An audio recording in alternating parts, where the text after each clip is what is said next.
Bem-vindas, bem-vindos. Obrigada pela presença para nosso quarto evento no projeto nacional do Français Collab, da Embaixada da França, na DES, do Consulado Geral de São Paulo, de França em São Paulo, e o Marilyn Pélican, diretora da Aliança Francesa de Florianópolis. Estamos muito contentes desse quarto evento. Hoje vamos falar da contaminação das águas pelo microplástico. Essa temática bem importante vai ser hoje o assunto de conversação entre Carla, Juliana e Mayra.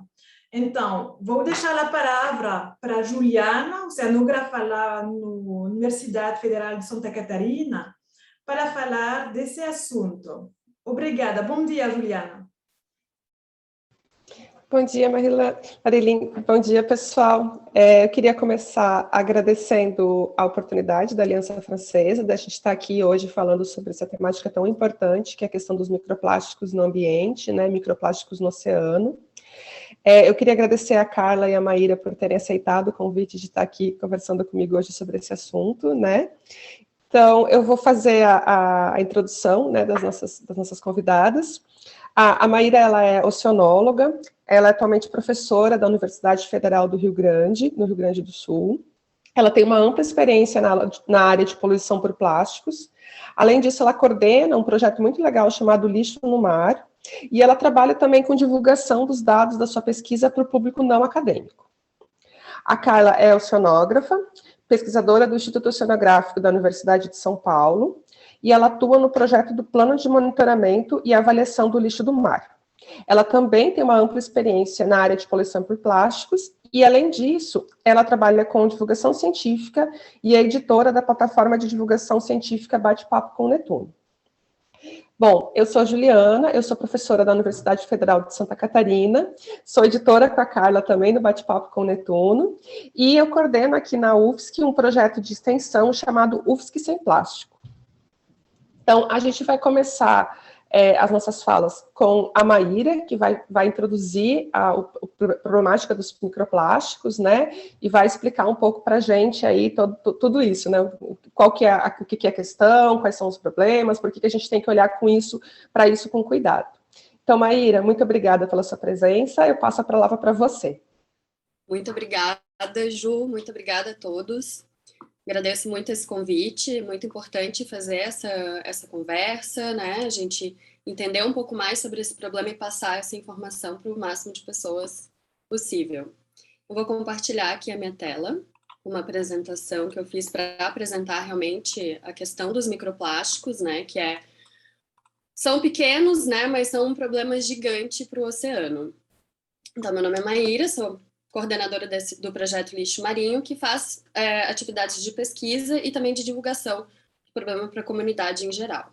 Então, começando, né, a introduzir esse assunto, o que são esses tais desses microplásticos, né? Para entender isso, primeiro a gente tem que falar um pouco sobre os plásticos em si.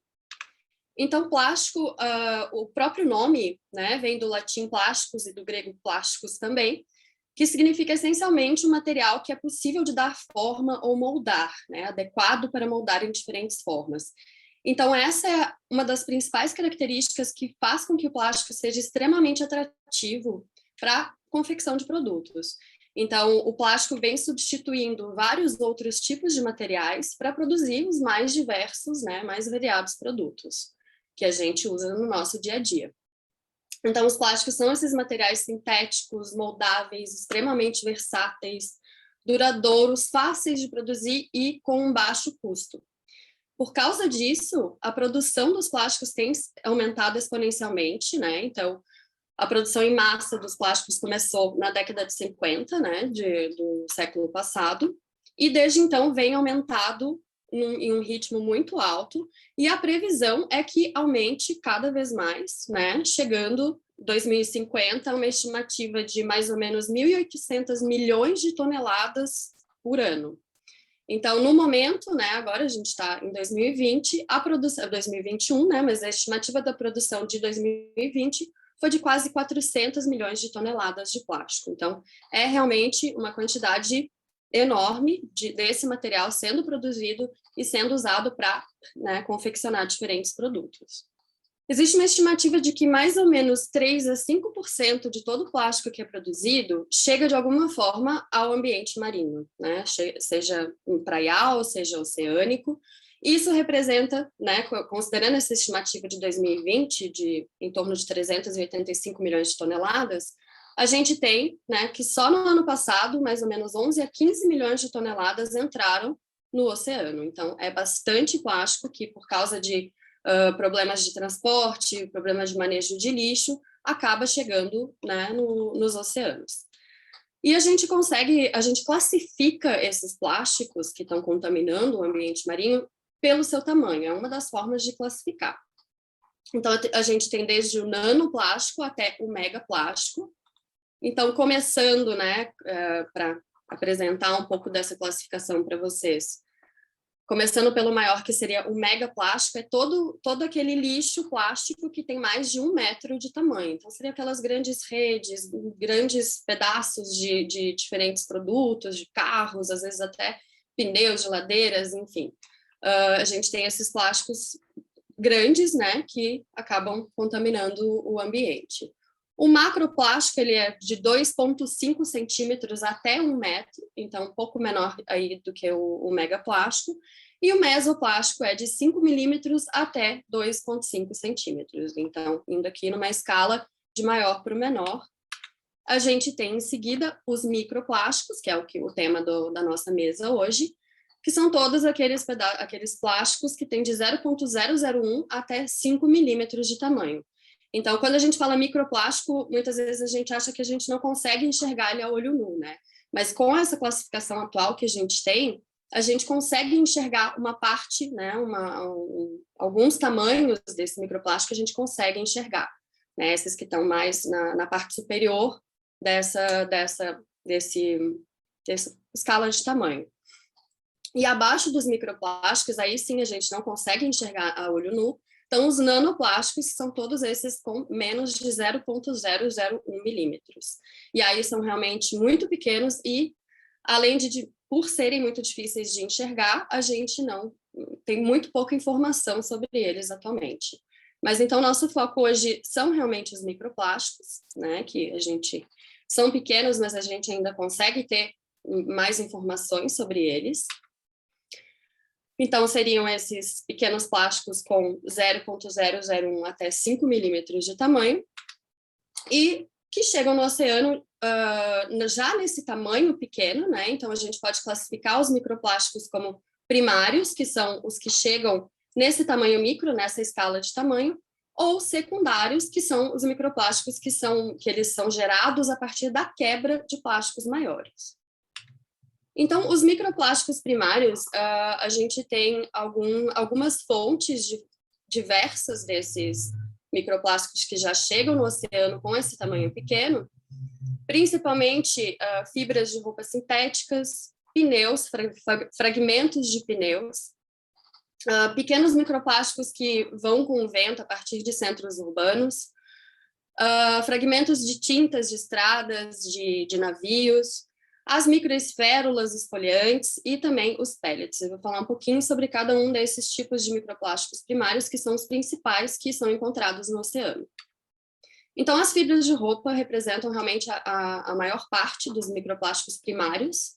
Então, quando a gente lava nossas roupas as sintéticas, né, que são feitas com fibras de plástico, feitas com, né, polímeros plásticos, a gente usa sabão, isso tem uma ação abrasiva, na lavagem vão soltando, às vezes, centenas de milhares de fibras por lavagem por roupa. Então, uma blusa essas de fleece, né, bem quentinhas, que são feitas essencialmente de plástico, elas podem soltar até 250 mil fibras por lavagem. E aí essas fibras, elas passam, né, por esgotos, estações de tratamento, a grande maioria não tem a capacidade de filtrar essas fibras tão pequenas, que são realmente muito pequenininhas, e aí acabam chegando no oceano. Então, esse é o principal, né, em termos de concentração, é o que a gente mais encontra de microplástico primário nos oceanos. Pedaços de pneus é um pouco surpreendente, né, mas foi encontrado que é a segunda maior né, tipo de microplástico primário são, né, os pneus vão se sofrendo abrasão à medida que vão sendo gastos, e isso vai gerando micropartículas, né, de borracha, mas também tem compostos sintéticos junto com os pneus, e aí isso acaba indo com ventos, com chuvas e chegando também no oceano. As tintas também, pode ser de estradas, de navios, são também uma fonte grande de plásticos, microplásticos primários. Então, esse aqui é um exemplo de uma coleta de microplásticos no sul do Brasil, né, de superfície, e que a gente vê, isso tudo são pedacinhos de tinta que vão saindo dos navios e vão gerando também essa contaminação. As microesférulas esfoliantes também são uma fonte grande de microplásticos primários, né? Então, diversos produtos de higiene pessoal, de beleza, eles têm essas microesférulas que muitas vezes são feitas de plástico, e um único tubo pode ter mais de 300 mil esférulas em um produto. E milhares de produtos são feitos com essas esférulas para esfoliação. Cada vez mais está tendo mais atenção em relação a esse problema, está sendo banido, mas ainda hoje existem muitos produtos que são feitos com essas microesférulas plásticas. E elas são feitas literalmente para serem jogadas no ralo, são produtos de higiene, para esfoliar o rosto, até pasta de dente, muitas vezes tem essas microesférulas para ajudar na limpeza, e acaba que elas são feitas para isso, e tem o mesmo problema das fibras de roupas que não são retidas na grande maioria das estações de tratamento, etc., não tem uma filtragem adequada para partículas tão pequenas.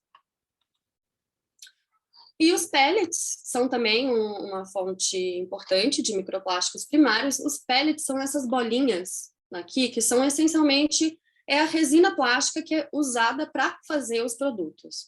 Então, essas pequenas bolinhas, né, esses pellets, eles podem ser perdidos tanto na fábrica quanto no transporte, nas fábricas das produções dos produtos em si também, e como são geralmente transportados em números enormes, às vezes a perda de uma carga desses pellets significa milhões e milhões dessas bolinhas plásticas que podem acabar chegando no oceano ou até serem perdidas diretamente no oceano através de transporte marinho. Os microplásticos secundários, né, então são aqueles que são originados no mar, né, de plásticos maiores, de produtos plásticos maiores.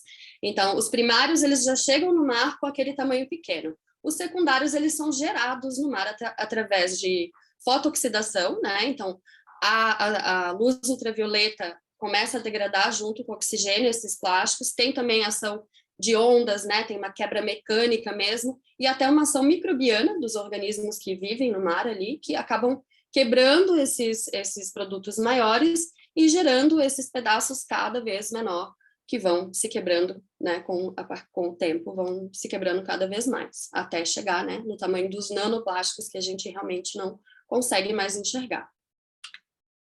Então, aqui tem um exemplo de microplásticos secundários em uma praia.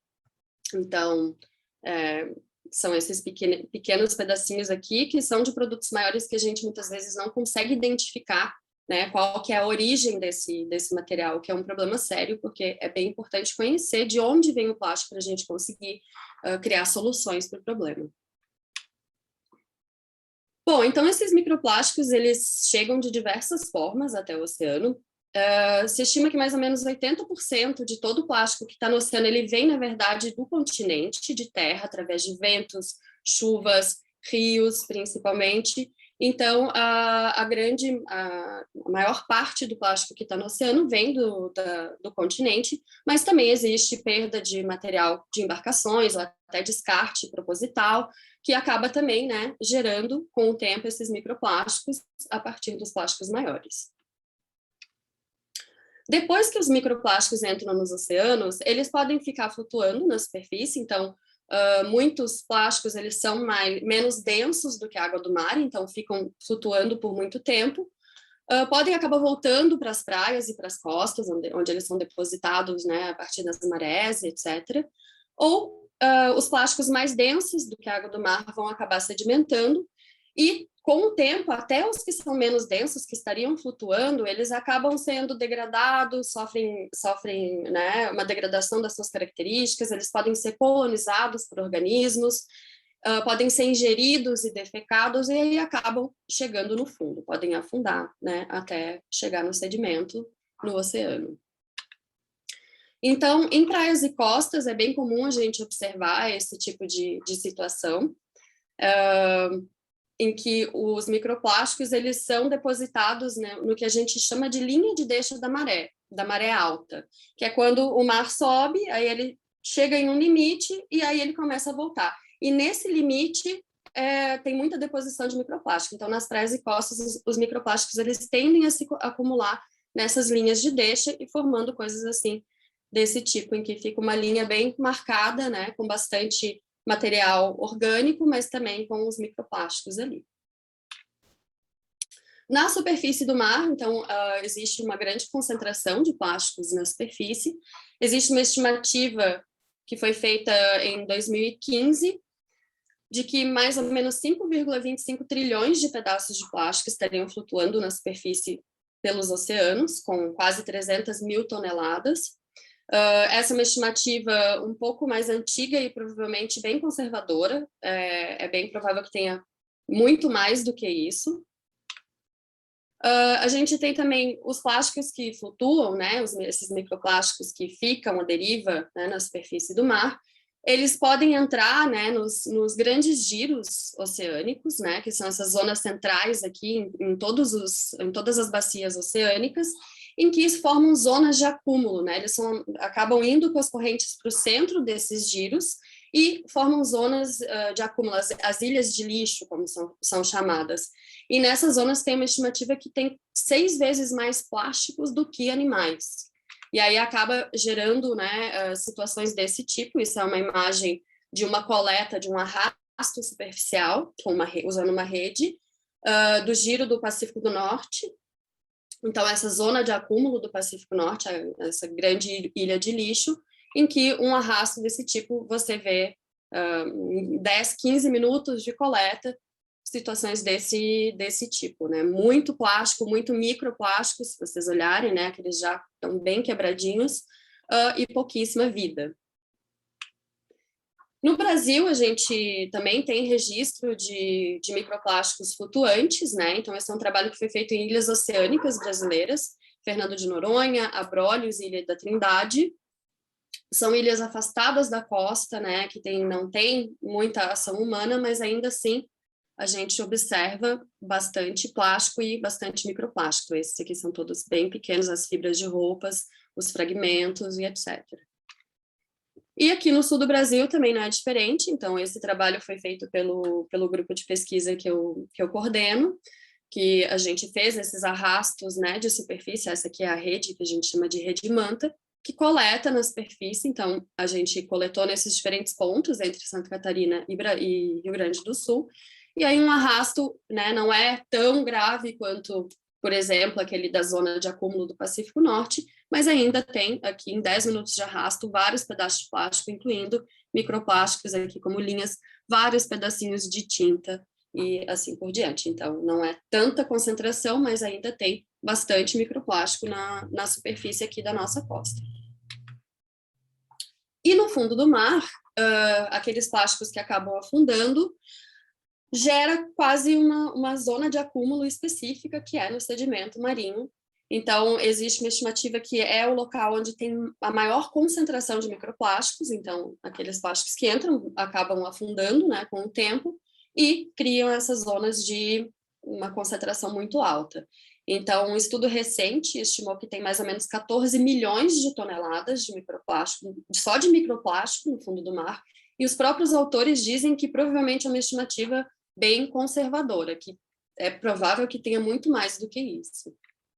Então, gera situação, né, imagens desse tipo. Isso é uma fotografia de uma amostra de sedimento do fundo marinho na Austrália. Então, cria esse aspecto aí, é quase de um céu estrelado, o que gera, né, uma comparação que já foi feita de que existem hoje mais microplásticos no oceano do que estrelas na nossa galáxia. Bom, mas então, qual que é o problema, né? O que esses microplásticos geram de impactos no mar? Então, a gente tem alguns principais impactos, seria a ingestão, a alteração do próprio fundo, do sedimento e do fundo marinho, e também a colonização e transporte de espécies. Então, a ingestão é um dos impactos mais comentados. Os microplásticos, eles podem ser ingeridos por toda a cadeia trófica. Então, a cadeia trófica seria toda essa relação entre predadores e presas em um determinado ecossistema. Os microplásticos, por terem um tamanho pequeno, eles são facilmente incorporados, porque desde organismos muito pequenos a muito grandes podem ingerir esses poluentes. Então, existe registro de mais de 400 espécies já tendo ingerido microplásticos no ambiente marinho. Então, vai desde, né, organismos muito pequenininhos, como esses aqui do zooplâncton. Então, são bichinhos muito pequenos que estão aqui ingerindo fibras, ingerindo esses microplásticos, e também animais maiores, como peixes, tartarugas, aves e mamíferos, que comem também os plásticos maiores, mas acaba vindo junto também os microplásticos. Qual que é o problema dessa ingestão?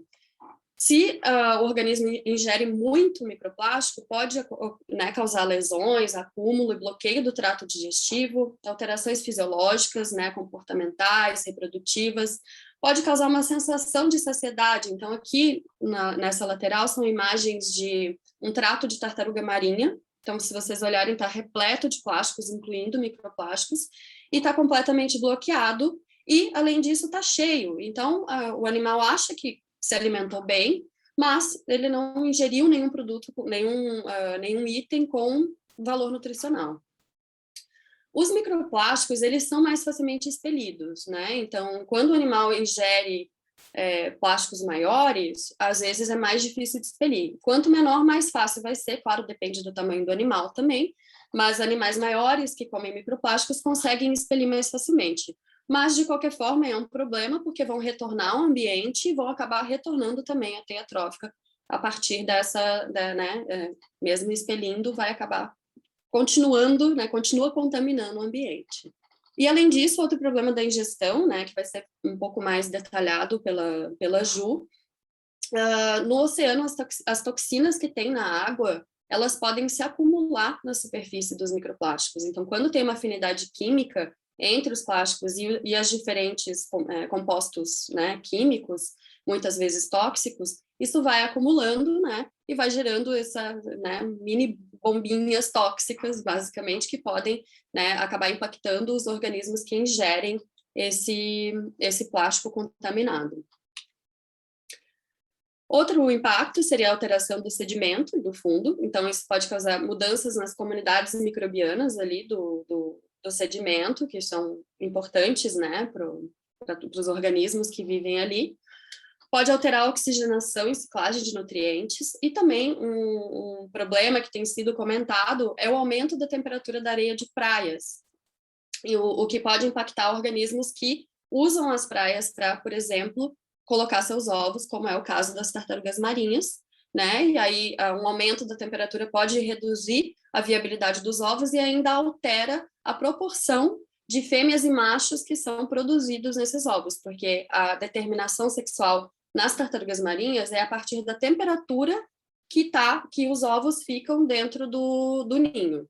Um outro impacto é a questão da colonização e transporte de espécies. Então, os plásticos no oceano, eles viraram basicamente substratos muito duradouros, né? Então, os plásticos, eles demoram muito tempo para ir se degradando. Então, eles viram um lugarzinho que os organismos podem colonizar para viver, né? Em um lugar que possivelmente não teria nenhum lugar para assentar.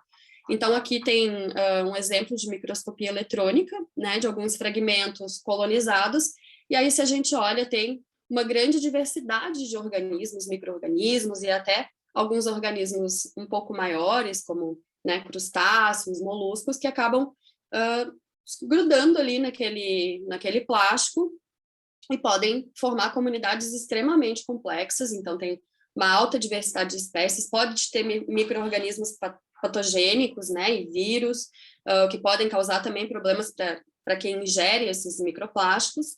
Pode ocasionar transporte entre regiões, então muitas vezes os plásticos são transportados por milhares e milhares de quilômetros, o que pode causar impactos, né, se um organismo que não é nativo de um lugar acaba chegando lá, pode causar impactos para as comunidades nativas, e também tem uma questão que é provocar uma maior atração para a ingestão pelos animais. Então, não sei se a imagem ficou um pouquinho fora de foco, mas aqui é uma pequena fibra, que essa parte aqui seria esse filme, né, de micro-organismos que vai colonizando. Aqui também é um pellet, né, aquelas bolinhas, que, se vocês olharem, né, toda essa parte um pouquinho mais escura seria essa cobertura de organismos. E aí isso acaba deixando o microplástico com um cheiro mais atrativo, com um visual mais parecido com uma possível presa, então eles podem acabar atraindo, né, com uma maior facilidade os organismos para, né, comerem esses materiais. E ainda tem um outro impacto que está começando a ser falado, que seria a contribuição, né, desses plásticos para as mudanças climáticas. Então, hoje em dia, né, a produção de plástico já representa em torno de 10% do uso global de petróleo, que por si só já vai causar uma emissão, e além disso a quebra dos plásticos, né, esse processo de quebra gerando microplástico vai emitir gases de efeito estufa, né, que seria principalmente metano e etileno, que são poderosos gases estufa. E nós também somos impactados, então, por exemplo, as mudanças climáticas nos afetam. A gente ainda tem outros impactos econômicos, como, por exemplo, a perda de valor turístico de uma praia que está contaminada por microplásticos, assim por diante, e também temos impactos à saúde. Então, os microplásticos, como eles entram facilmente na teia trófica, eles vão passando, né, entre os diferentes níveis, e nós somos consumidores dessa teia trófica marinha, consumidores de topo. A gente está consumindo, né, organismos marinhos que podem estar contaminados por plástico. Então, isso também nos afeta. E não precisa só nós somos afetados pelos microplásticos além do mar. Então, existe uma estimativa de que cada pessoa consome mais ou menos 2.000 microplásticos todas as semanas, principalmente da água, tanto de torneira quanto de engarrafada.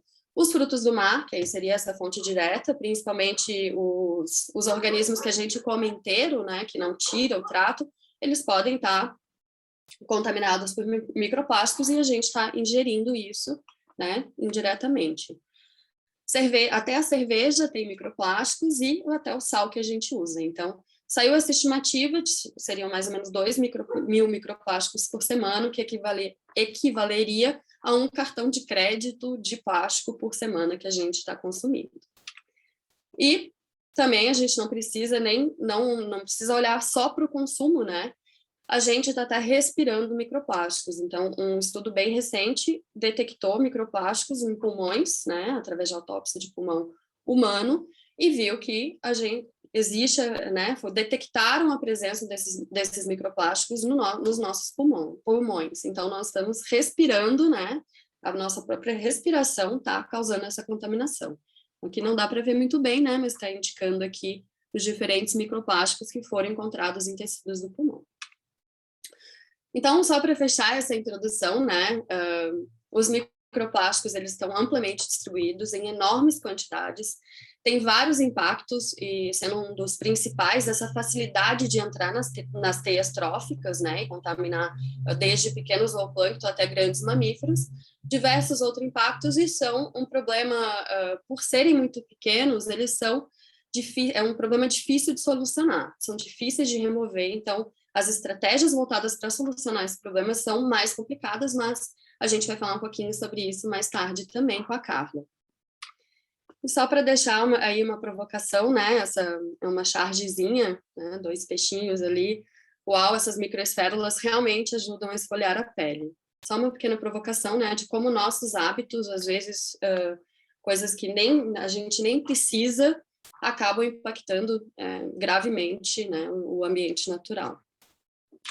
Então é isso, muito obrigada, agradeço a atenção e meu contato, caso tenham alguma pergunta ou queiram entrar em contato. Obrigada. Muito obrigada, Maíra. Excelente apresentação, bem ilustrativa, né, para apresentar esse tópico super importante. Então, assim, eu gostei bastante do título, né, um pequeno gigante problema, né, porque quando a gente anda pelas praias, a gente, infelizmente, né, está cada vez mais acostumado a ver sacolinha, ver garrafa, sachê, enfim, uma série de resíduos, né, principalmente plásticos, né, ao longo dessa caminhada que a gente está fazendo pela praia, mas a verdade é que aquilo ali é só uma pontinha do problema, né, se a gente olhar mais de perto, se a gente olhar com mais cuidado, né, a gente começa a ver essa questão toda dos microplásticos, né?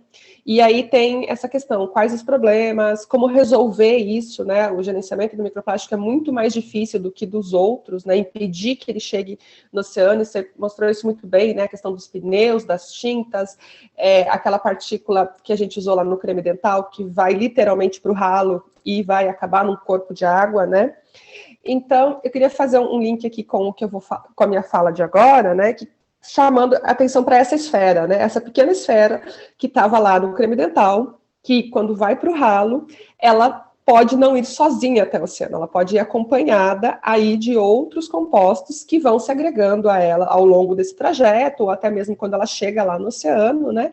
E aí esse problema, ele ganha uma outra parte que é ainda menor, que é ainda mais difícil de a gente visualizar, né? Então, eu vou colocar aqui a minha apresentação agora, que eu quero falar um pouquinho disso para vocês.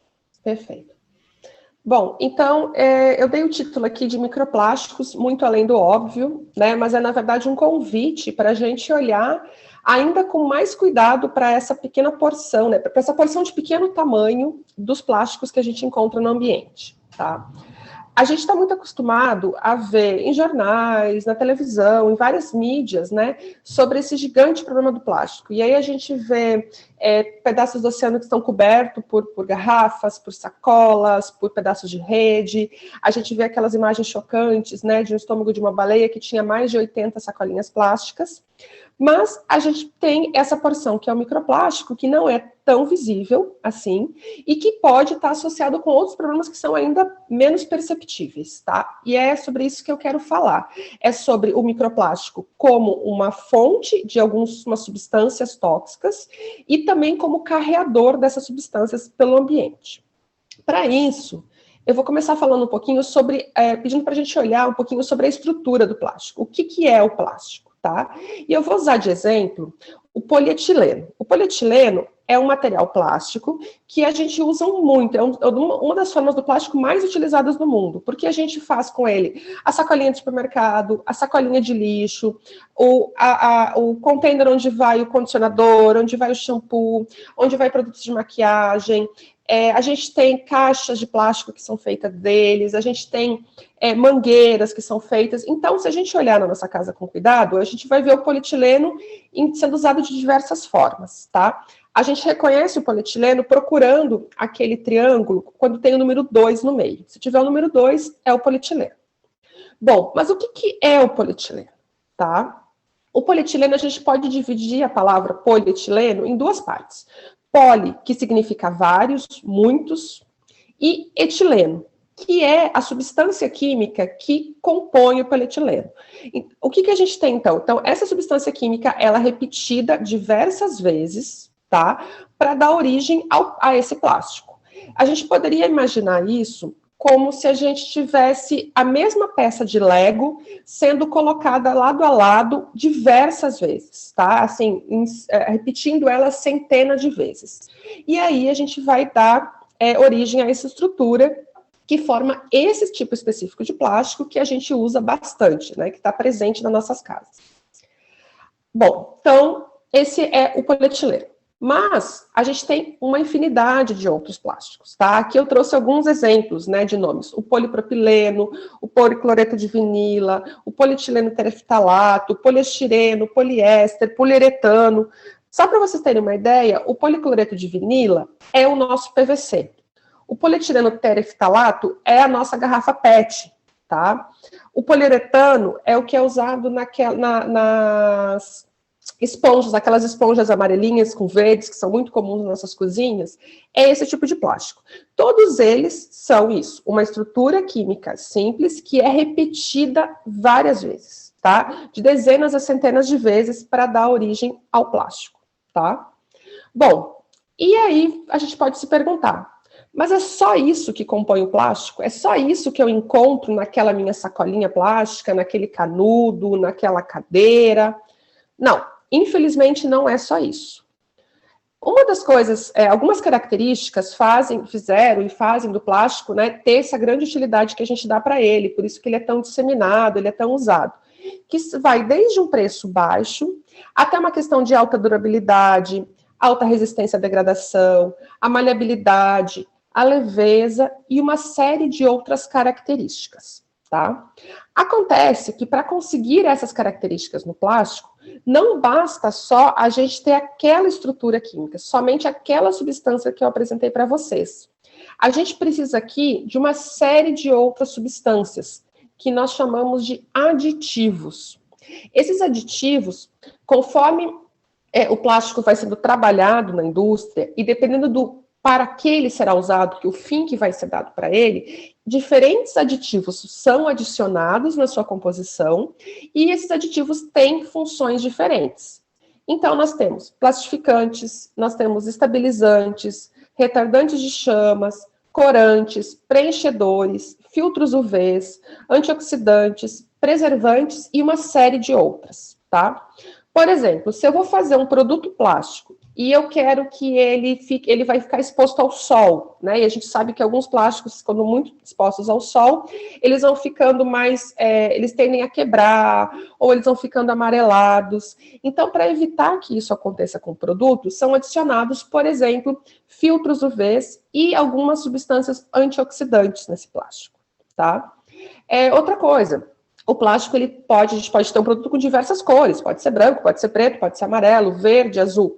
Para isso, são adicionados corantes nessa mistura, tá? Para que o nosso produto tenha a cor que a gente quer.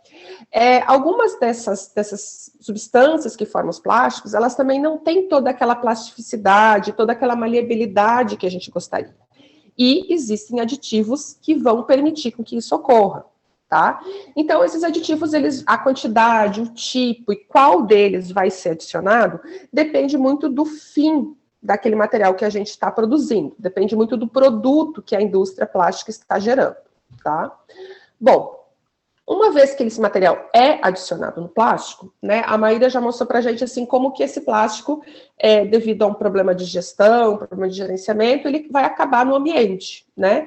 E muito provavelmente vai acabar nas nossas praias ou no nosso oceano. E ali ele vai estar sujeito ao quê? A ação dos ventos, a ação da chuva, a ação de ondas, a própria ação dos raios solares.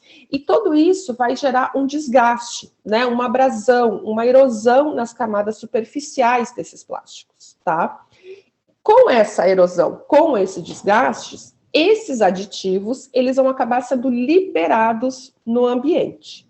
Então, essas substâncias que antes estavam ali ligadas naquele plástico, elas acabam entrando no sedimento, elas acabam ficando na coluna d'água, e depois disso, o que acontece? Elas começam a ser assimiladas pelos organismos que estão ali, tá? Então, elas vão ser assimiladas pelas microalgas, que vão servir de alimentos para alguns organismos muito pequenos, né, alguns pequenos crustáceos, que vão servir de alimentos para os peixes, que podem servir de alimento para peixes maiores, ou para tartarugas, ou para mamíferos marinhos, ou até mesmo para a gente, para os seres humanos, né. Nessa imagem aqui, eu mostro essa sequência colocando, né, no final da cadeia trófica um mamífero marinho, né, uma baleia, mas a verdade é que nós também ingerimos esses organismos, nós também ingerimos crustáceos, a gente ingere peixes e a gente também vai ser exposto a esses compostos que estavam antes no plástico, né, na superfície do plástico, mas ao sofrer essa abrasão foram para a coluna d'água, foram para o sedimento. Tá? Então, assim, acho que é importante dizer aqui que não são somente os organismos marinhos que estão sujeitos a essa exposição. Os seres humanos, né, nós também estamos. Bom, e qual o problema de ser expostos a esses aditivos? O problema é que, infelizmente, uma série deles já são contaminantes muito bem conhecidos. tá? E eles vão causar efeitos tóxicos, tanto aos seres humanos, quanto a outros animais, quanto também para as microalgas que podem vir assimilá-los. Esses problemas, eles podem ser desregulações hormonais, e a gente já vai falar especificamente dela um pouquinho mais. Pode causar problemas reprodutivos, né? E esses problemas reprodutivos podem colocar em risco a preservação de uma espécie. Quando uma espécie, né, uma espécie de peixe, uma espécie de ave, de tartaruga, não está mais conseguindo se reproduzir, vai começar a haver uma diminuição no número daqueles organismos no ambiente que pode levar a um desequilíbrio também de outras espécies. Esses aditivos, alguns deles a gente já sabe que eles causam problemas neurológicos, né? Esses problemas neurológicos podem levar a problemas de comportamento, podem levar a problemas de sociabilização entre os organismos também. Esses contaminantes, né, esses aditivos, alguns deles enfraquecem o sistema imunológico do organismo, ou seja, o organismo com um sistema imunológico mais fraco, ele está mais suscetível a adquirir alguma outra doença, né? Ele pode ficar mais suscetível, ou para ele vai ser mais difícil, no caso de ele adquirir uma outra doença, combater essa outra doença. Isso pode levar, inclusive, à morte desses organismos. E também, esses aditivos podem afetar o metabolismo e o crescimento dos organismos, tá? Aqui são apenas alguns exemplos, tá, pessoal? Essa lista aqui, ela poderia ser muito maior, dos tipos de problemas, dos tipos de danos que esses compostos, que são adicionados aos plásticos, causam aos organismos em gerais e também aos seres humanos quando somos expostos a eles, tá? Eu escolhi um deles, que é a questão das desregulações hormonais, tá? Que é uma coisa que se fala muito com relação aos aditivos plásticos, para explicar um pouquinho o que acontece dentro do organismo, tá?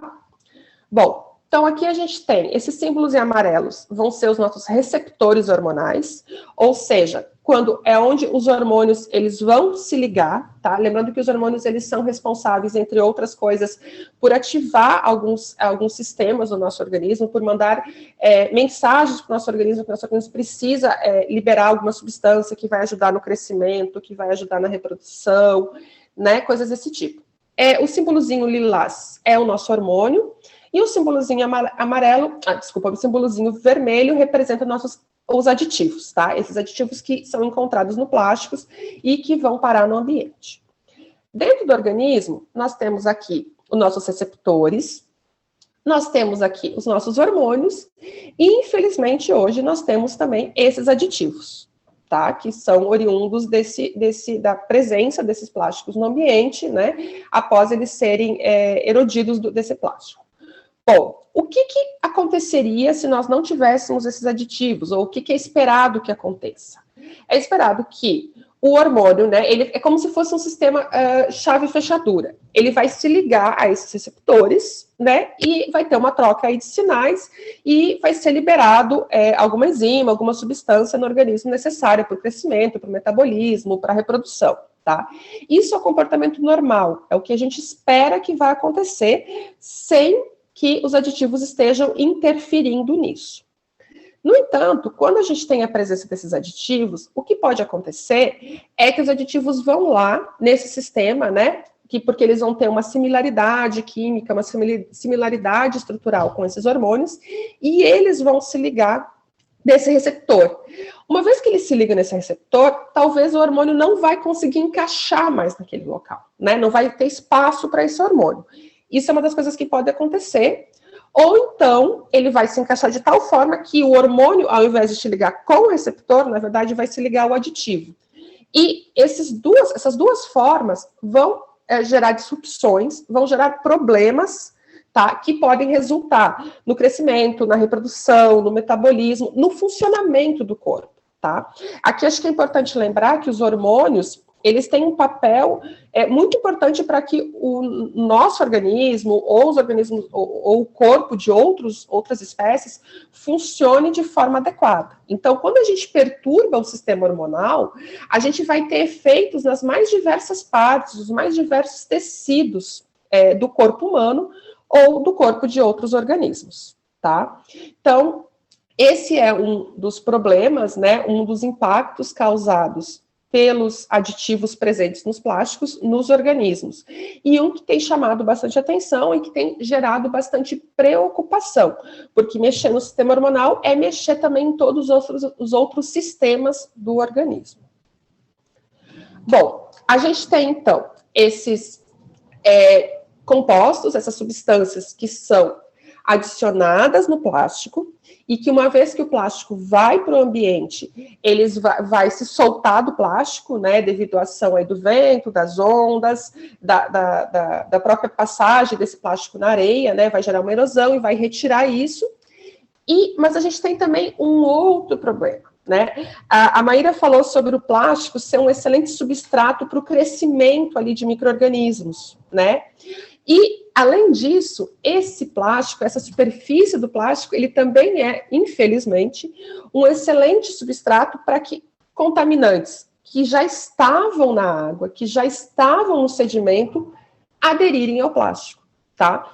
Então, a gente tem oriundos de outras fontes, né? Na água do mar, por exemplo, a gente tem hidrocarbonetos de petróleo, a gente tem fármacos, a gente tem praguicidas, a gente tem uma série de substâncias usadas pela indústria química que estão presentes ali na água do mar e, devido à sua estrutura química, em geral, essas substâncias, elas preferem ficar aderidas a partículas. Ao invés de ficarem ali soltas na água do mar, elas preferem aderir a uma partícula. E elas vão aderir, por exemplo, aos grãos de areia, né, aos grãos do sedimento, mas elas também vão aderir aos plásticos que estão ali presentes, principalmente aos microplásticos, tá? Então, o que vai acontecer aqui? Aqui a gente tem uma representação, né, do que seria o microplástico, e essas substâncias que estavam antes presentes na coluna d'água, elas começam a se ligar na superfície externa desse microplástico, né? Aqui, um grupo bastante estudado sobre isso são os pellets, né? Os pellets são microplásticos primários, né? Eles são os plásticos que vão dar origem a outros produtos, né? A indústria plástica compra ele na forma de pellets e depois transforma em outros produtos. E esses pellets, eles são perdidos ou nas embarcações, ou durante a atividade portuária, ou durante o transporte por caminhões, né? E eles acabam no oceano e nas praias. Uma vez que esses contaminantes adsorvem, que eles se ligam na superfície externa dos pellets, né, ou mesmo de outros tipos de microplásticos, esses microplásticos, eles vão transportar e dispersar esse contaminante. Então, o que a gente pode ter é encontrar pellets contaminados por praguicidas numa região muito afastada de uma região agrícola, por exemplo, né? Então, eles não só vão ser um substrato para a presença desses contaminantes, como eles também vão ter um fator muito importante, vão ter um papel muito importante no transporte desse contaminante para outras regiões, né? Lembrando que os microplásticos, eles podem ser transportados aí por centenas, milhares de quilômetros. Então, vocês pensem, por exemplo, né, a Maíra trouxe a questão da ocorrência de microplásticos em ilhas oceânicas, em ilhas muito afastadas daqui da costa do Brasil, tá? Onde a gente não tem grandes fontes de contaminantes, a gente não tem grandes fontes de fármacos, de praguicidas, de hidrocarbonetos de petróleo. Mas esses contaminantes podem ser levados até essas regiões, sendo transportados pelos plásticos. E lá podem ser uma fonte de contaminação para os organismos daquela região. Existem diversos trabalhos ao redor do mundo e também na costa do Brasil que avaliam esses contaminantes adsorvidos nos microplásticos, tá? Aqui é um mapa de distribuição de um programa global, onde são coletados pellets de diversas regiões do mundo e diversas praias, tá? E aqui a gente tem alguns dados da costa do Brasil, tá? Aqui é para PCBs. PCBs é um tipo de contaminante que não é mais utilizado, pessoal. Eles já foram proibidos há algumas décadas e ainda assim, eles, por serem muito resistentes à degradação, eles são encontrados em diversos locais do ambiente. Entre eles, nos pellets encontrados em praias, inclusive praias aqui do Brasil, né? Principalmente nas praias da região de São Paulo, foram encontradas altas concentrações de PCBs nessas partículas plásticas. Aqui também um outro estudo com pellets, tá? Incluindo também praias do Brasil, agora com o DDT. O DDT é um praguicida que já foi muito utilizado, o seu uso também é proibido hoje na agricultura, tá? E a gente tem dados encontrados em pellets da região de Salvador, que são alguns dos maiores valores já detectados no mundo, tá? Não é o maior valor detectado, mas alguns dos maiores detectados. Está muito acima do que são detectados, por exemplo, em outras praias aqui da América Latina, tá? Aqui, então, é só um exemplo de estudos que fazem esse monitoramento de contaminantes em microplásticos, aqui especificamente nos pellets, tá? Agora vocês podem estar se perguntando, ok, mas esses aditivos, ou então essa questão do plástico servir como um substrato para outros compostos. Isso acontece com qualquer tamanho de plástico ou é uma coisa específica dos microplásticos? Não, isso acontece com qualquer tamanho de plástico. Né? Os aditivos, eles estão presentes, se a gente pegar uma garrafa plástica, eles vão estar presentes naquela garrafa plástica, e ao ter essa erosão, né, ao ter essa abrasão da superfície, vai liberar os aditivos. A mesma coisa com relação a aderir na superfície, né? Pode aderir na superfície de um plástico, de um macroplástico, de um megaplástico. O que acontece é que os microplásticos, tem dois pontos importantes aqui. Um deles se a gente pegar 1 litro de microplástico e 1 litro de macroplástico, a área, o substrato para que esses contaminantes possam se absorver, ou então para que possa ter essa erosão de aditivos, vai ser muito maior nos microplásticos. Então, a relação área-volume nos microplásticos é muito maior, fazendo com que eles tenham uma maior possibilidade de serem fontes desses aditivos para o ambiente, ou então uma maior área para que outros contaminantes se absorvam nele.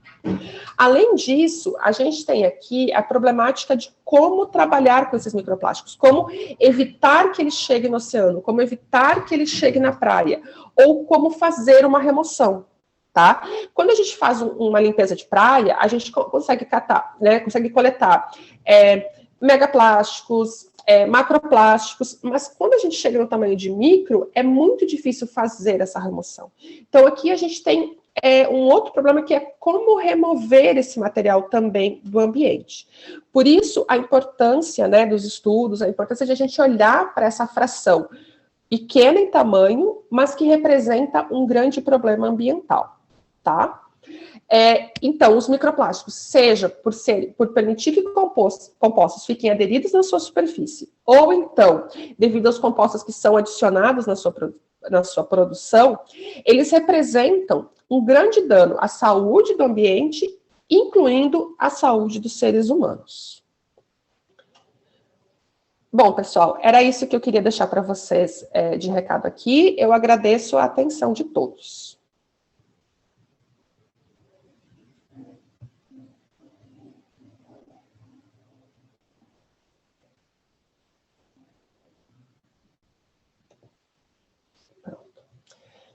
Então, com a minha fala, então, eu gostaria agora de passar, né, a palavra para a Carla, né, com essa questão de como trabalhar, né, o microplástico, o que fazer para a gente tentar minimizar esse problema. Então, Carla, muito obrigada mais uma vez, passo a palavra para você agora.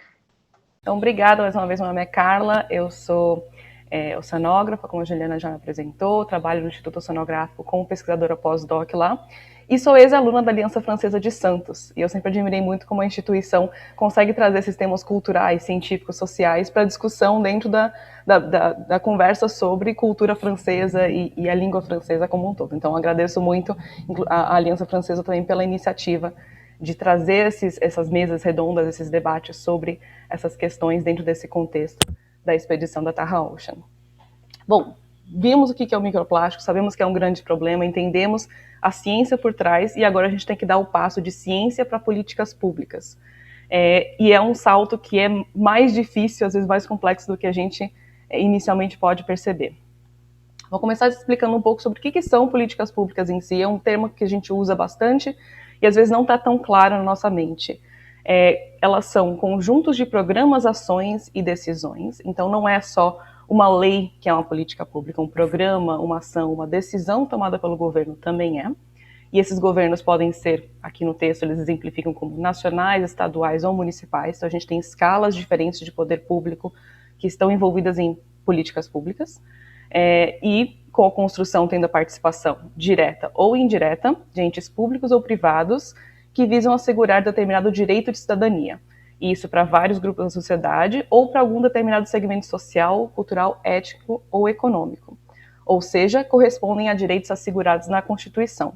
Então, quando a gente fala de políticas públicas, a gente, no contexto atual, por exemplo, da pandemia, a gente ouve falar muito sobre plano de vacinação, políticas públicas para saúde pública, e como que isso se reflete, né, na prática, digamos assim, né? Então, como que a gente sai da ciência, dos dados, da informação, para a gente poder criar um programa, tomar uma decisão, e isso garantir um direito de cidadania. Quando a gente fala de microplásticos, isso inclui nossa saúde humana, como a gente viu vários exemplos de como isso pode afetar nós como seres humanos, na nossa vida, mas também ao direito de um meio ambiente saudável. Então a gente tem várias questões transversais nos microplásticos e por isso que é importante políticas públicas robustas e que sejam interdisciplinares.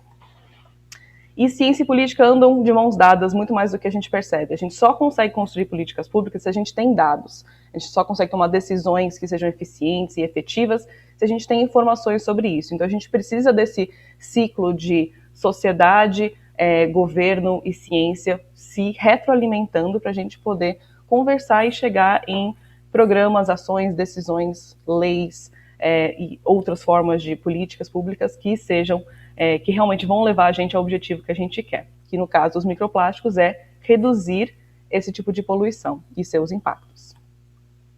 Mas por que é tão difícil a gente incorporar os microplásticos nas políticas públicas? A gente já viu que eles são um pequeno grande problema, e grande parte do problema deles é justamente que eles são muito pequenos de se coletar, da gente remover aquilo do ambiente. Então, você, por exemplo, pode criar um programa de gestão de resíduos sólidos para o seu município, que é muito bom, muito abrangente, mas ele vai ter brechas, digamos assim, para escapar um pellet na produção, para escapar um pedacinho de microplástico de uma lixeira que ficou exposta ao sol e aquilo degradou o material e coisas do tipo. Então, o próprio tamanho do microplástico realmente atrapalha muito nessa questão. O monitoramento e a avaliação desse material é muito difícil.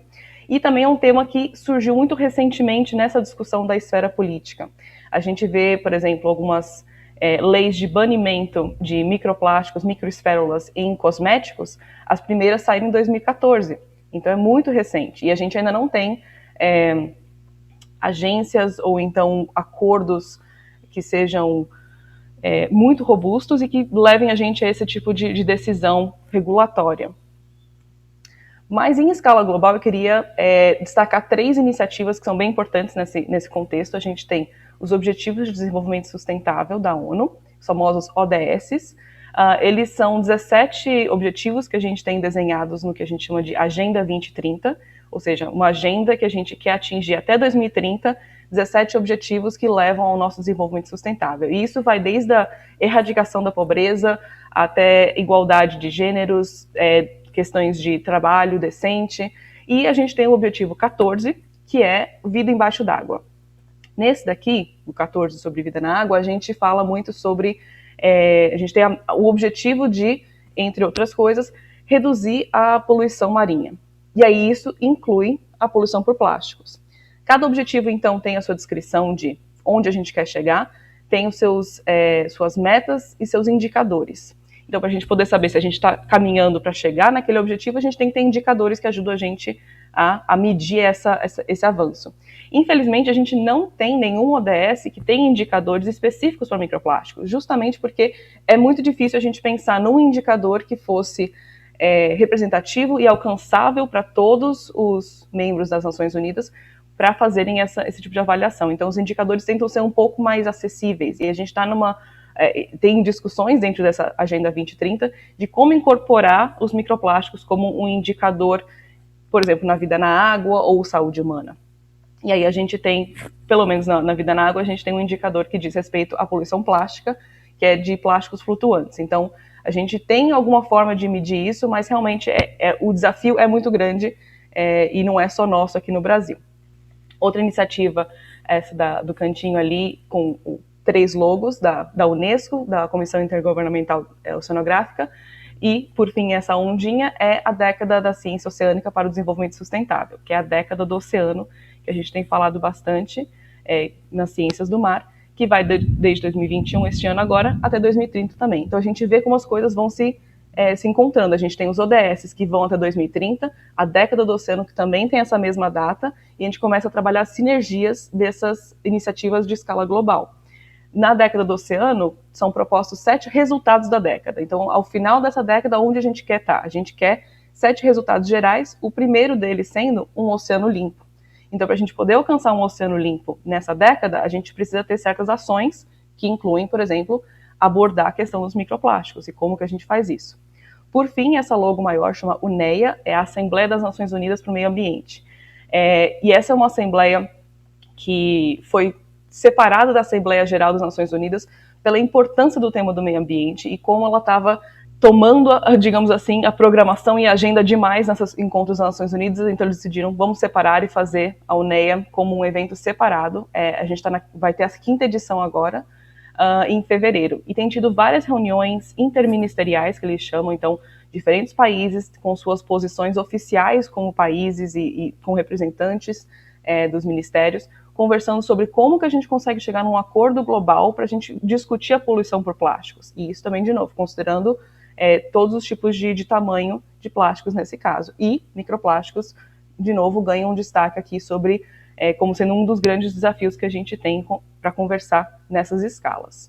E aí no Brasil, claro, a gente tem todas essas questões globais acontecendo, são compromissos voluntários que o Brasil faz parte.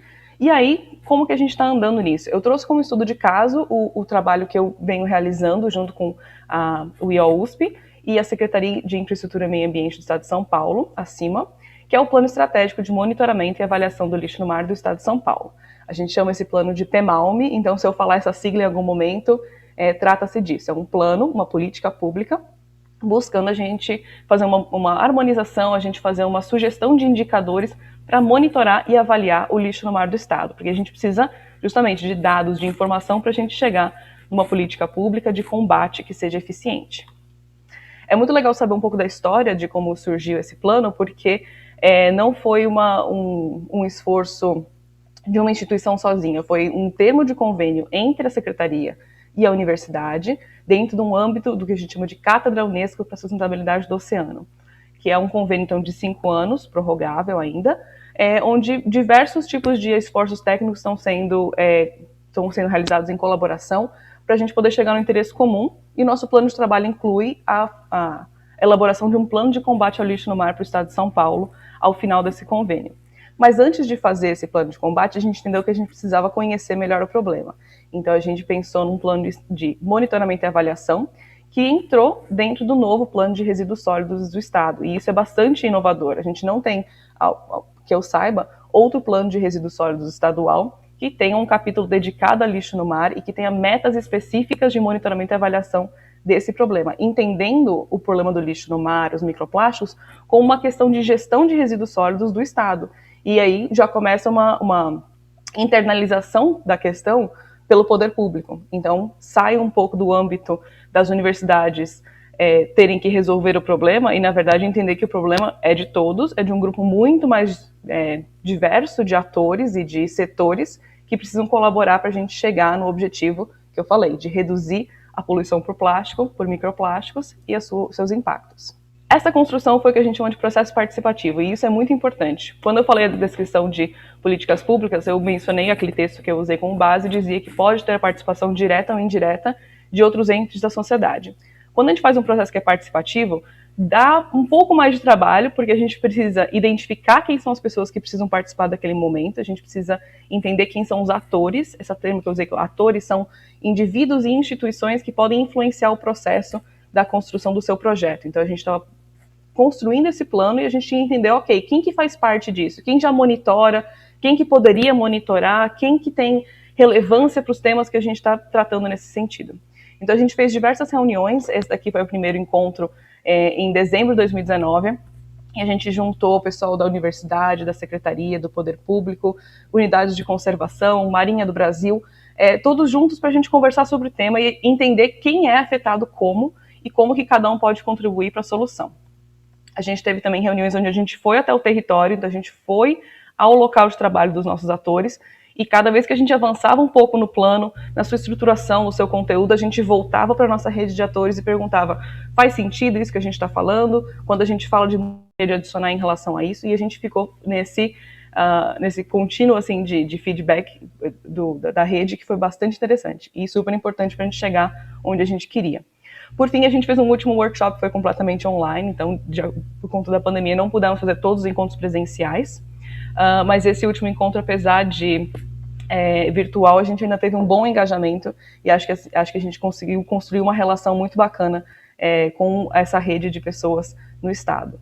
E o que constitui dentro do PEMALME, né? Então, o plano de monitoramento e avaliação foi baseado no quê? A gente tem esses 7 temas de preocupação às políticas públicas, que a gente chama. São 7 grandes grupos de temas que têm diversos desdobramentos a partir deles, mas que a gente entende que esses são coisas que a gente precisa ficar de olho, que são coisas que são afetadas pelo lixo no mar. O turismo, por exemplo, a gente sabe que é um fator econômico muito importante para as cidades costeiras e que o lixo no mar afeta muito negativamente. Segurança alimentar, saúde humana, navegação, pesca, aquicultura, bem-estar animal e biodiversidade. Todos esses são temas que políticas públicas precisam olhar, porque elas são, como a gente falou no começo, né, direitos da gente ter isso como coisas, atividades que são essenciais para a nossa sociedade. E aí a gente considerou diferentes compartimentos ambientais. Então, como a Maíra já falou, a gente tem microplásticos e plásticos de outros tamanhos acontecendo na nossa biota. A gente encontra peixes com plástico no estômago. Como que a gente lida com isso? Plásticos que estão na superfície e coluna de água. Plásticos e outro item de lixo, no caso aqui do plano. No fundo do mar, na linha de costa, então, nas praias, nos manguezais, nos recifes de coral, todos os ecossistemas, eles têm peculiaridades. E como é que a gente lida com cada uma delas quando a gente está falando desse assunto? As diferentes formas que esse lixo vai impactar também é muito importante a gente considerar. Um lixo que está depositado tem um efeito muito diferente do que um lixo que é ingerido por um integrante da biota, seja um animal marinho, seja um ser humano. Emaranhamento, dispersão aqui em relação às espécies exóticas, que também foi mencionado. Então, até microplásticos têm essa capacidade de dispersar ovos de insetos invasores ou outros tipos de organismos, e a lixiviação, que tem a ver com o que a Juliana mencionou, assim, fez uma explicação bacana sobre os aditivos químicos, PCBs e outros tipos de contaminantes que se aderem ao plástico e que depois podem ser lixiviados, vão sendo liberados aos poucos em outros ambientes ou então dentro de um organismo. Então todas essas vias de impacto também ajudaram a gente a nortear algumas questões de monitoramento.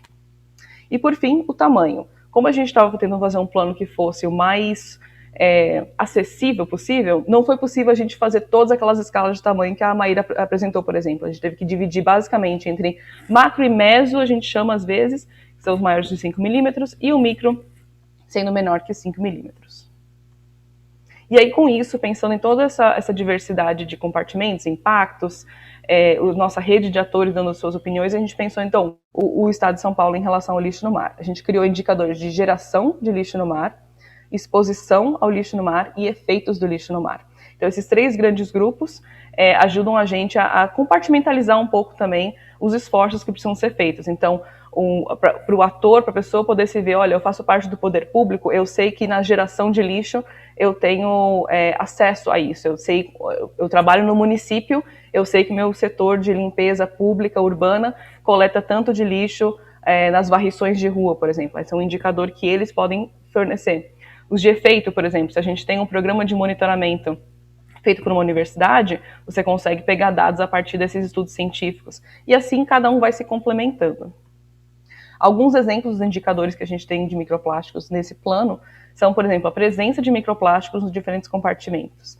A gente entende que eles estão presentes, como a gente já falou, na biota, numa praia, no fundo do mar, na superfície da água, e a gente precisa entender assim, onde a gente tem muito, que tipos que a gente tem, e a gente ter esse panorama, a gente consegue começar a entender como que a gente consegue abraçar isso para fechar a torneira do microplástico, para evitar que mais cheguem, e, eventualmente, poder fazer ações de remoção também que sejam eficientes.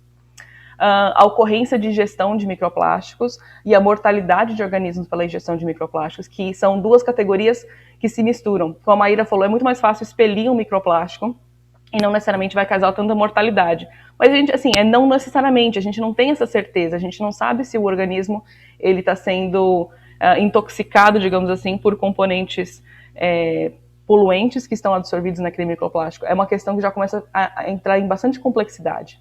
E a gente tem também o potencial de entrada e o impacto de espécies exóticas a partir daquela questão de dispersão que a gente falou. Então a gente tem diversos indicadores que dizem respeito aos microplásticos, muitos outros também que dizem respeito aos macroplásticos, e cada um deles traz o seu nível de complexidade e dificuldade. Mas a gente, com isso, conseguiu criar um movimento estadual onde várias pessoas que talvez não estivessem pensando nesse assunto agora pararam para pensar, e agora a gente consegue, a partir daqui, caminhar para um plano de combate de microplásticos de lixo no mar. Vou deixar aqui um convite também para vocês acessarem depois o conteúdo audiovisual que a gente produziu durante nosso projeto. A gente fez alguns vídeos educativos, justamente considerando essa questão que a gente estava distante da nossa rede de atores durante a pandemia. A gente não queria ficar levando textos e material pesado e tomando tanto tempo deles. Então a gente decidiu que trabalhar com material audiovisual seria uma forma fácil de engajar as pessoas e que eles pudessem também compartilhar isso depois nas suas ações de educação ou onde eles acharem que fosse relevante. Então no nosso canal do YouTube a gente tem o lançamento do plano, a gente tem algumas coisas dos eventos que a gente fez de webinar e tudo mais, mas a gente tem playlists específicas de vídeos educativos também. Fico aqui, então, meu contato, o site do pbalm.com, onde você pode baixar gratuitamente o nosso plano, que está traduzido, está em português, inglês e em espanhol, e o nosso canal do YouTube. Fica meu agradecimento novamente e à disposição para a gente conversar sobre o assunto. Muito obrigada, Carla. Então, só para a gente fazer aqui um geral, uma finalização desses 3 tópicos que a gente falou aqui dentro de microplásticos, né? Acho que uma das lições que ficam, uma das mensagens finais que ficam aqui é que o microplástico ele é um grande desafio, né? Seja para pesquisadores, seja para gestores, seja para tomadores de decisão, né? Ele é um problema que afeta a saúde do ambiente e a saúde de nós, seres humanos. Existem aí algumas iniciativas, entre elas, né, a própria década do oceano, os objetivos do desenvolvimento sustentável, que estão olhando para esse tópico com bastante atenção, né? E talvez uma das coisas principais, que não é um problema que vai ser resolvido dentro da universidade só com os pesquisadores. A gente vai precisar dos gestores, a gente precisa dos tomadores de decisões, e a gente precisa de todos os cidadãos, né? Que toda a sociedade também seja envolvida nisso. E como um exemplo, né, de iniciativas, a gente deixa aí o que a Carla apresentou para a gente, né, do Estado de São Paulo, que colocou, inclusive, um plano de combate ao lixo do mar dentro do plano estadual de gerenciamento desses resíduos, né? Talvez isso aí possa servir de exemplo, né, para outros estados, para os outros municípios, de como começar a encarar esse problema, né? Porque até onde eu tenho conhecimento, é um dos únicos planos que envolve o microplástico. Já que em outros locais onde tem um plano similar, né, ou do mesmo tipo, geralmente é voltado apenas para o macro ou o megaplástico, né? Então, assim, aí está mostrando que é possível e é necessário ter esse olhar sobre o microplástico. Então, mais uma vez, obrigada, Carla, mais uma vez, obrigada, Maíra, ao pessoal da Aliança Francesa que nos possibilitou ter essa conversa aqui hoje. Muito obrigada, Juliana. Muito obrigada, Carla. Muito obrigada, Maíra. As suas falas foram muito interessantes, super didáticas, muito fácil de entender para os leigos como eu, por exemplo. Complementares, cada uma trouxe um aspecto sobre esse problema dos microplásticos, dos plásticos nos oceanos, e como a Maíra colocou bem, esse gigante problema de uma pequena peça de plástico, justamente sobre esse gigante problema, Maíra, há pouco tempo, há poucos dias, foi publicado na revista Nature uma pesquisa que foi feita nos últimos meses sobre a presença dos plásticos nos oceanos, e isso permite de atualizar o número de 2015 sobre a presença dos plásticos nos oceanos, e chegamos a 25 bilhões de plásticos nos oceanos, ou seja, 5 vezes mais do que a gente pensava. Era para esperar, infelizmente. Enfim, eu acho que é um problema muito importante, interessante de ver também essas políticas públicas, o que fazer, então, agora? É isso a pergunta, hein? O que fazer, como Juliana falou, como encarar com esses plásticos? Será de diminuir nossa consumação de plásticos? Será de pensar substitutos aos plásticos, reciclar esses plásticos, enfim, temos várias possibilidades, e acho que é um desafio enorme para nós e para as próximas gerações também. Então, eu queria agradecer de novo imensamente a vocês três, a Marilyn, para essa parceria muito, muito legal sobre os oceanos, e com a Marilyn queríamos convidar vocês para a próxima mesa redonda. Essa mesa redonda vai ser 21 de outubro deste ano, e vai ser sobre as comunidades de pescadores. Eu ia falar de pesquisadores. As comunidades de pescadores, e com um foco sobre as mulheres e o papel das mulheres na pesca. Teremos conosco a Leandra Gonçalves, o antropólogo Adriano Ribaric e uma pescadora, Gesiane Souza. Então, até lá, gente, e muito obrigada. Tchau, tchau.